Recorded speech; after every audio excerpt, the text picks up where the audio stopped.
Il y a quelques mois, dans mon quartier, deux familles voisines ne se parlaient plus depuis des années à cause d'un simple mur mitoyen, mal placé.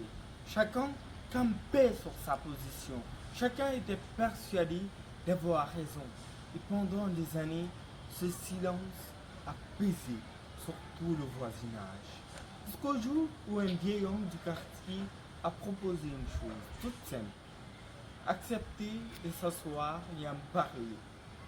Ce jour-là, le mur n'a pas bougé d'un centimètre, mais les deux familles se sont remises à se saluer. Cette histoire, c'est celle de milliers de conflits, petits ou grands, qui ne demandent qu'une chose pour se résoudre: accepter de s'asseoir à une table.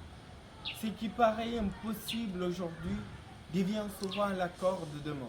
L'histoire de l'humanité est celle des négociations que l'on croyait impensables. Très cher Jérôme, affirmer que tout est négociable, ce n'est pas dire que tout est à vendre, c'est dire que tout peut être discuté, confronté et réexaminé. Refuser de négocier, c'est souvent choisir le conflit plutôt que le dialogue. Toute relation humaine repose sur la négociation.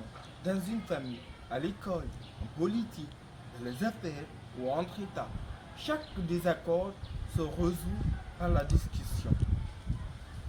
Sans négociation, il ne reste que l'imposition ou la violence. Là où la négociation s'arrête, le conflit commence. L'histoire prouve que même l'impensable est négociable. Des guerres se sont terminées autour d'une table. Des ennemis jurés sont devenus des partenaires. Si la paix peut être négociée après des années de guerre, qu'est-ce qui ne peut pas l'être? Les principes eux-mêmes peuvent être discutés. Les lois changent, les constitutions sont révisées, les traditions évoluent. Si les sociétés progressent, c'est parce qu'elles acceptent de remettre leurs règles en discussion. Oui, en discussion. Certaines personnes confondent de négociation et abandon. Discuter n'est pas renoncer.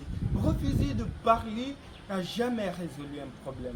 Cela l'aggrave souvent. Le vieil homme de mon quartier n'avait ni pouvoir, ni titre, ni autorité particulière. Il avait juste refusé de croire que le silence entre ces deux familles était définitif. C'est exactement ça négocier. Refuser de croire qu'une situation est figée avant même d'avoir essayé.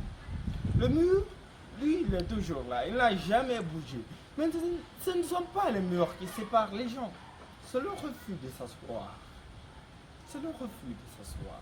Merci.